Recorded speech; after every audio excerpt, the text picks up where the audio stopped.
What is involved in the fingerprinting process? The fingerprinting process is used for a variety of reasons, most often in law enforcement applications. The traditional fingerprinting process is different from more modern methods in which scanners and computers are used, but the traditional ink and paper method is still very common. In order to obtain clean fingerprints, the hands of the person being fingerprinted need to be cleaned thoroughly. The fingertips themselves are usually cleaned with alcohol to clear any grease or natural oils from the skin. This allows the ink to adhere properly to the skin without smudging on the paper. Once the hands and fingertips are appropriately cleaned, the fingers are pressed against an ink pad until the fingertips are thoroughly covered. This is an important step in the fingerprinting process, as an insufficient amount of ink on the fingers will prevent the paper from receiving full prints.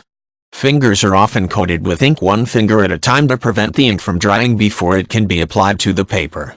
The first finger will be applied to the paper in a specific box that indicates which finger this print matches. The finger must be rolled from one side to the other while applying firm pressure to get a clean and thorough print. The fingerprinting process continues with the same practice on each finger on both hands. Once each finger has been printed on the card, all 5 fingers are pressed in a larger area on the fingerprint card. Each hand will be printed in this manner. The card is allowed to dry briefly, and then it can be filed appropriately.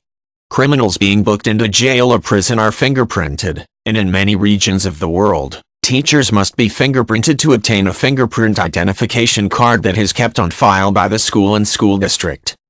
More modern fingerprinting process methods include the use of computer scanners to obtain fingerprints. This allows law enforcement officials to avoid the paper and ink method and obtain clean prints quickly and efficiently.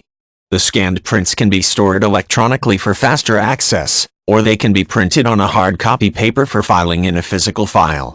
Other fingerprinting process methods include searching for fingerprints at a crime scene, which is a much more involved and difficult process. It can be difficult or impossible to find fingerprints at a crime scene, but if they are found, they can be compared to a fingerprint database kept by law enforcement officials.